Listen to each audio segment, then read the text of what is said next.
Hello. അങ്ങനെ കാത്തിരിപ്പിനൊടുവിൽ first allotment വന്നു കഴിഞ്ഞു. അപ്പോൾ ഫസ്റ്റ്, സെക്കൻഡ്, തേർഡ് അലോട്ട്മെന്റിനെ കുറിച്ച്, സ്പോട്ട് അലോട്ട്മെന്റിനെ കുറിച്ച് ഞാനൊരു ഡീറ്റെയിൽ വീഡിയോ ചെയ്തിട്ടുണ്ടായിരുന്നു. അത് ഞാൻ ഡിസ്ക്രിപ്ഷൻ ബോക്സിൽ കൊടുത്തേക്കാം. അപ്പോൾ ഇനി ഫസ്റ്റ് അലോട്ട്മെന്റിൽ എന്തൊക്കെയാണ് ശ്രദ്ധിക്കേണ്ടതെന്നാണ് ഇന്ന് ഈ വീഡിയോയിൽ പറയുന്നത്. ഓഗസ്റ്റ് 6 വരെയാണ് നമ്മുടെ ടോക്കൺ ഫീസ് അടയ്ക്കാനുള്ളതും അതേപോലെ തന്നെ കോളേജിന്റെ ഓപ്ഷൻസ് റീഅറേഞ്ച് ചെയ്യാനുള്ള ടൈം LBS വെച്ചേക്കുന്നത്.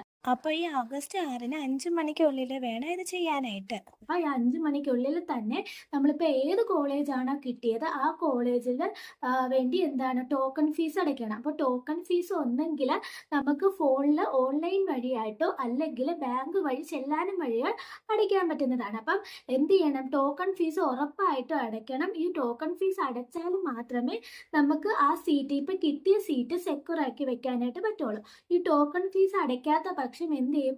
ഇപ്പൊ കിട്ടിയ അലോട്ട്മെന്റും കൂടെ ക്യാൻസൽ ആയിപ്പോവും. പിന്നെ നിങ്ങളെ സെക്കൻഡ്, തേർഡ് അലോട്ട്മെന്റിൽ കൺസിഡർ ചെയ്യത്തില്ല. അതുപോലെ തന്നെ കോളേജിന്റെ റീഅറേഞ്ച്മെന്റും ഈ സമയത്ത് ചെയ്യാവുന്നതാണ്. കാരണം ഇപ്പൊ കിട്ടിയ കോളേജിന്റെ മുകളിലോട്ടുള്ള കോളേജൊക്കെ നമ്പറൊക്കെ മാറ്റിയിടണമെങ്കിൽ അതൊക്കെ ചെയ്യാം. അതേപോലെ തന്നെ ഇപ്പൊ നിങ്ങൾക്ക് ഒരു 10 കോളേജ് വെച്ചതിൽ 5ാമത്തെ കോളേജാണ് നിങ്ങൾക്ക് ഇപ്പൊ കിട്ടിയെന്ന് വെച്ചോ. നിങ്ങൾ ആ കോളേജ് കൊണ്ട് സാറ്റിസ്ഫൈഡ് ആണെങ്കിൽ നിങ്ങൾക്ക് എന്ത് ചെയ്യാം? ഹയർ ഓപ്ഷൻസ് ക്യാൻസൽ ആക്കി കളയാം.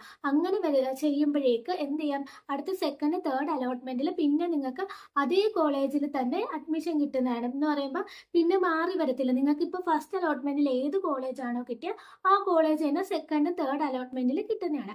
ഇനി അല്ല നിങ്ങൾക്ക് ഹയർ ഓപ്ഷൻ തന്നെ മതിയെങ്കിൽ ഇപ്പൊ നിങ്ങൾ കിട്ടിയ കോളേജിൽ എന്ത് ചെയ്യുക? ടോക്കൺ ഫീസ്, കോളേജിന് വേണ്ടി ടോക്കൺ ഫീസ് അടയ്ക്കുക.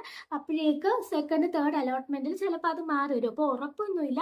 ചിലപ്പോഴും സെക്കൻഡ്, തേർഡ് അലോട്ട്മെന്റിൽ ഇപ്പൊ ഫസ്റ്റ് കിട്ടി അതേ കോളേജ് തന്നെ കിട്ടിയെന്ന് വരാം, അല്ലെങ്കിൽ ഹയർ ഓപ്ഷൻസ് കയറി വരാം. വേറൊരു ഡൗട്ടാണ്, ഇപ്പൊ നമ്മുടെ ഫസ്റ്റ് അലോട്ട്മെന്റിൽ ഒരു കോളേജിന് വേണ്ടി ടോക്കൺ ഫീസ് അടച്ചു, സെക്കൻഡ് അലോട്ട്മെന്റിൽ നിങ്ങൾക്ക് കിട്ടുന്ന വേറൊരു കോളേജാണ്. അപ്പോഴേക്ക് വീണ്ടും ടോക്കൺ ഫീസ് അടയ്ക്കണമെന്നുള്ളതാണ്. വേണ്ട. ഇപ്പൊ ഫസ്റ്റ് അലോട്ട്മെന്റിൽ നമ്മളൊരു കോളേജിന് വേണ്ടി ടോക്കൺ ഫീസ് അടച്ചിട്ടുണ്ടെങ്കിൽ സെക്കൻഡ് അലോട്ട്മെന്റിൽ വേറൊരു കോളേജ് വരുവാണെങ്കിൽ ഓട്ടോമാറ്റിക്കലി ആ ടോക്കൺ ഫീസ് അങ്ങോട്ട് ട്രാൻസ്ഫർ ആകും. അപ്പോഴേക്ക് എന്ത് ചെയ്യേണ്ട? ടോക്കൺ ഫീസ് അടയ്ക്കേണ്ട. ഒരു തവണ നമ്മൾ ടോക്കൺ ഫീസ് അടച്ചാൽ മതി. ഇപ്പൊ ഫസ്റ്റ് അലോട്ട്മെന്റിൽ നിങ്ങൾക്ക് കിട്ടിയില്ല, സെക്കൻഡ് അലോട്ട്മെന്റിലാണ് നിങ്ങൾക്ക് കിട്ടുന്നെങ്കിൽ അപ്പോഴെന്ത് ചെയ്യുക? ടോക്കൺ ഫീസ് അടയ്ക്കുക. ഇനി വേറൊരു ഡൗട്ട് എന്ന് വെച്ചാൽ, ഇപ്പം ഈ ഫസ്റ്റ് അലോട്ട്മെന്റിലൊന്നും കിട്ടാത്ത കുട്ടികൾ എന്ത് ചെയ്യണമെന്ന്, നിങ്ങളൊന്നും ചെയ്യേണ്ട. നിങ്ങളിപ്പം ഫീസ് ഒന്നും അടയ്ക്കേണ്ട കാര്യമില്ല. നിങ്ങൾ എന്ത് ചെയ്യുക? നിങ്ങൾ സെക്കൻഡ് അലോട്ട്മെന്റിന് വേണ്ടി കാത്തിരിക്കുക. അതേപോലെ തന്നെ നിങ്ങൾ എന്ത് ചെയ്യുക? ഈ വെച്ചിരിക്കുന്ന കോളേജൊക്കെ ഒന്ന് റീഅറേഞ്ച് ചെയ്ത് കൊടുക്കുക. നിങ്ങൾക്കിപ്പം കിട്ടാൻ ചാൻസ് ഉള്ള കോളേജ് എന്ത് ചെയ്യുക? മാർക്കൊക്കെ ബേസിൽ കിട്ടാൻ ചാൻസ് ഉള്ള കോളേജ് നിങ്ങൾ റീഅറേഞ്ച് ചെയ്ത് വെക്കാം. അതുപോലെ തന്നെ ഇപ്പൊ നമ്മുടെ ഫസ്റ്റ് അലോട്ട്മെന്റിൽ ടോക്കൺ ഫീസ് അടച്ചില്ലെങ്കിൽ അഡ്മിഷൻ ഫുള്ളായിട്ട് ക്യാൻസൽ ആയിപ്പോൾ പിന്നെ നിങ്ങൾ സെക്കൻഡ് അലോട്ട്മെന്റിൽ, തേർഡ് അലോട്ട്മെന്റിൽ ഒന്നും കൺസിഡർ ചെയ്യത്തില്ല. പിന്നെ അപ്ലൈ ചെയ്യാൻ പറ്റുന്നത് സ്പെഷ്യൽ ആൻഡ് സ്പോട്ട് അലോട്ട്മെന്റിൽ മാത്രമേ ഉള്ളൂ. അപ്പോൾ സ്പെഷ്യൽ ആൻഡ് സ്പോട്ട് അലോട്ട്മെന്റിൽ നമ്മൾ വേറെ വേണം അപ്ലൈ ചെയ്യാനായിട്ട്.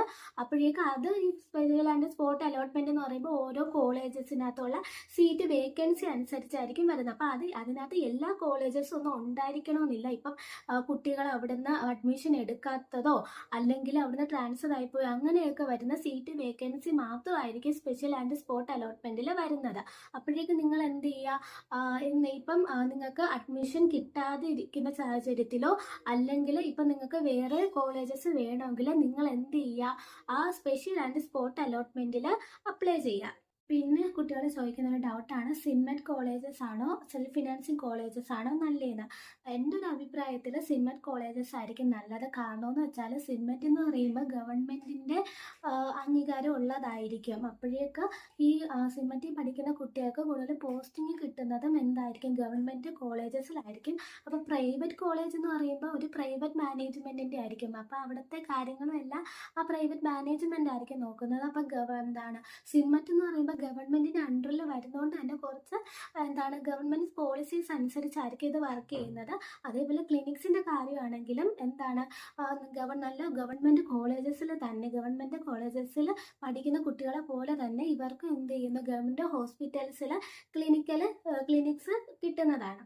ഇനി LBS അഡ്മിഷൻ കിട്ടാത്ത കുട്ടികൾ പേടിക്കേണ്ട. ഇപ്പം PNC മാക്ക് വരുന്നുണ്ട്. PNC മാക്ക് ഓഗസ്റ്റ് 20 വരെ അപ്ലൈ ചെയ്യാനായിട്ട് പറ്റും. പക്ഷെ അതിൻ്റെ ഒരു കാര്യം എന്ന് വെച്ചാൽ 47 കോളേജസ് അതിനകത്ത് മൊത്തത്തിൽ വരുന്നുള്ളൂ. അതിനകത്ത് 10 കോളേജസ് നമുക്ക് അപ്ലൈ ചെയ്യാനായിട്ട് പറ്റുള്ളൂ. അപ്പം നിങ്ങൾ ശ്രദ്ധിക്കേണ്ട കാര്യം എന്ന് പറഞ്ഞാൽ നിങ്ങൾക്ക് നിങ്ങളുടെ മാർക്ക് വെച്ച് കിട്ടാനായിട്ട് ഏറ്റവും പറ്റുന്ന, അല്ലെങ്കിൽ നിങ്ങളുടെ മാർക്ക് വെച്ച് ഏറ്റവും കിട്ടാൻ സാധ്യതയുള്ള കോളേജ് സെലക്ട് ചെയ്ത് 10ൽ ഉൾപ്പെടുത്തി വെക്കുക. അല്ലാതെ ടോപ്പ് കോളേജ്, ഇപ്പോൾ നിങ്ങൾക്ക് മാർക്ക് കുറവാണെങ്കിൽ ടോപ്പ് കോളേജസ് എടുത്ത് വെക്കാതെ നിങ്ങളെ മാർക്കിന് പറ്റുന്ന കോളേജസ് എന്ത് ചെയ്യുക, ഇൻക്ലൂഡ് ചെയ്യാനായിട്ട് നോക്കുക. അപ്പോൾ നിങ്ങൾക്ക് LBSനും PNC മാക്കിലും ഒന്നിനും നിങ്ങൾക്ക് അലോട്ട്മെൻറ്റ് കിട്ടിയില്ല എങ്കിൽ നിങ്ങൾക്ക് എന്ത് ചെയ്യാം, ഔട്ട്സൈഡ് കേരളയിൽ എന്ത് ചെയ്യാം, നഴ്സിങ്ങിന് നോക്കാം. അപ്പോൾ ഔട്ട്സൈഡ് കേരള തന്നെ ഒരുപാട് നല്ല കോളേജസ് ഉണ്ട്. ഏതൊക്കെ കോളേജസ് ആണെന്ന് എൻ്റെ അടുത്ത് ചോദിക്കരുത്, എനിക്കറിയത്തില്ല.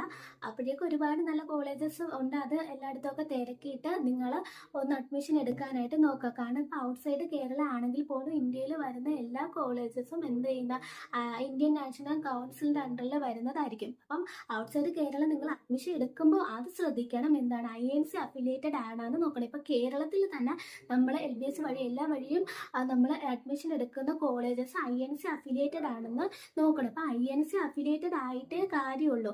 അല്ലാത്തൊരു കോളേജസിൽ നമ്മൾ പഠിച്ചിറങ്ങി എന്ന് പറഞ്ഞിട്ട് ഒരു കാര്യമില്ല. INC അഫിലിയേഷൻ ഉണ്ടെങ്കിൽ മാത്രമേ കാര്യമുള്ളൂ. പിന്നെ ഒരുപാട് കുട്ടികൾ വന്ന് ഓരോ കോളേജസിൻ്റെ പേര് ചോദിച്ചിട്ട് ഇത് നല്ല കോളേജാണെന്നൊക്കെ എൻ്റെ അടുത്ത് ചോദിക്കാറുണ്ട്. അപ്പം ആരടുത്ത് ചോദിച്ചാലും കാര്യമെന്ന് വെച്ചാൽ ആ കോളേജിൽ പഠിക്കുന്ന കുട്ടികൾക്ക് മാത്രമേ ആ കോളേജിനെ കുറിച്ച് കൃത്യമായിട്ടുള്ള കാര്യം പറയാനായിട്ട് പറ്റുള്ളൂ. വെളിയിൽ നിൽക്കുന്ന ഒരു ആളെ സംബന്ധിച്ചിടത്തോളം അയാൾക്ക് അവിടുത്തെ എന്താണ് വിജയ ശതമാനവും അല്ലാത്ത ക്ലിനിക്സിന് അങ്ങനെയൊക്കെ നോക്കിയിട്ട് ആ കോളേജിനെ കുറിച്ച് പറയാനായിട്ട് പറ്റും. അപ്പോൾ അവിടെ പഠിക്കുന്ന ഒരു ആൾക്ക് മാത്രമേ കൃത്യമായിട്ട് എന്താണ് കോളേജിൻ്റെ കാര്യം പറയാനായിട്ട് പറ്റും. ഇപ്പം ഞാൻ പഠിക്കുന്ന കോളേജിനെ കുറിച്ച് എൻ്റെ അടുത്ത് വന്ന് ചോദിക്കുകയാണെങ്കിൽ എനിക്ക് കൃത്യമായിട്ട് എന്ത് ചെയ്യാൻ പറ്റും, കോളേജിനെ കുറിച്ച് പറയാനായിട്ട് പറ്റും. അപ്പോൾ അതുകൊണ്ടാണ് എനിക്ക് ചോദിക്കുന്ന കുറേ കോളേജസ് എനിക്ക് അറിയാൻ വയ്യാത്തത്. കാരണം നമ്മൾ പറഞ്ഞിട്ട് കാര്യമില്ല. എന്താണ്, ആ കോളേജിൽ പഠിക്കുന്ന കുട്ടികൾ, ഇപ്പോൾ നിങ്ങൾക്ക് അഡ്മിഷൻ കിട്ടിയ കോളേജ് ആണെങ്കിൽ പോലും നിങ്ങൾ അവിടെ പഠിക്കുന്ന ഏതെങ്കിലും കുട്ടികളടുത്ത് ഒന്ന് ഡയറക്റ്റായിട്ട് കോൺടാക്ട് ചെയ്യാൻ നോക്കുക. പിന്നെ നമ്മൾ 3rd അലോട്ട്മെൻറ്റിൽ എത്തുമ്പോഴാണ് എന്ത് ചെയ്യുന്നത്, കോളേജിൽ ഡയറക്റ്റായിട്ട് അഡ്മിഷൻ എടുക്കുന്നത്. അപ്പോൾ ആ സമയത്ത് തന്നെ ടോക്കൺ ഫീസ് കൂടാതെ നമ്മൾ എന്ത് ചെയ്യണം, ആ കോളേജിൻ്റെ ഫിക്സഡ് ഫീസ് നമ്മൾ എന്ത് ചെയ്യണം, അടയ്ക്കണം. അപ്പോഴേക്കും ആ കോളേജിൻ്റെ ഫീസ് കൂടെ ഫുള്ളായിട്ട് അടച്ചാൽ മാത്രമേ നമുക്ക് ഫുള്ളായിട്ട് സീറ്റ് കിട്ടുള്ളൂ.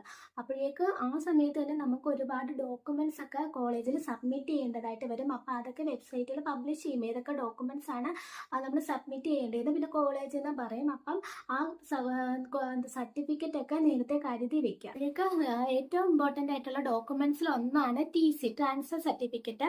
അപ്പോഴേക്ക് നിങ്ങളിപ്പം +2 വരെ പഠിച്ചിട്ടാണ് ഡയറക്റ്റ് ആയിട്ട് ഇപ്പം നഴ്സിങ്ങിന് വരുവാണെങ്കിൽ നിങ്ങൾ എന്ത് ചെയ്യുക, സ്കൂളിൽ നിന്ന് TC വാങ്ങിച്ച് വെക്കുക. ഈ TC 3rd അലോട്ട്മെൻറ്റിൽ ആ കോളേജിൽ സബ്മിറ്റ് ചെയ്യണം. ഇപ്പം നിങ്ങൾ വല്ല ഡിഗ്രി കോഴ്സോ എന്തിനെങ്കിലുമൊക്കെ ാണ് വരുന്നതെങ്കിൽ നിങ്ങൾ ആ TC എന്തായാലും ആ കോളേജിൽ കൊടുത്തിട്ടുണ്ടാവും. അപ്പോഴേക്കും നിങ്ങൾ അത് അവിടെ നിന്ന് വാങ്ങിച്ചുകൊണ്ട് വരാനായിട്ട് ഓർക്കുക. എനിക്ക് പറ്റിയൊരു മിസ്റ്റേക്കാണ്. ഞാൻ സംഭവം കോളേജിൽ 2 ദിവസം പഠിക്കാൻ പോയായിരുന്നു. അപ്പം TC ഉണ്ട് അവിടെ കൊടുത്തിട്ട് ഞാൻ അവിടെ കൊടുത്തെന്നുള്ള കാര്യം മറന്നുപോയി. അങ്ങനെ പിന്നെ സ്കൂളിലൊക്കെ തിരക്കി. അപ്പോഴും പിന്നെയാണ് ഓർത്തത് കോളേജിലാണ് കൊടുത്തതെന്ന്. അപ്പോൾ അതുകൊണ്ട് തന്നെ നിങ്ങൾ അഡ്മിഷൻ കിട്ടുകയാണെങ്കിൽ നിങ്ങൾ നേരത്തെ കൂട്ടി തന്നെ TC വാങ്ങിച്ച് വെക്കാനായിട്ട് നോക്കുക. അപ്പം ഇന്നത്രയുള്ള വീഡിയോ. അപ്പം എല്ലാവരും ഇഷ്ടമായെങ്കിൽ ലൈക്ക് ചെയ്യുക, സബ്സ്ക്രൈബ് ചെയ്യുക. ടാറ്റാ.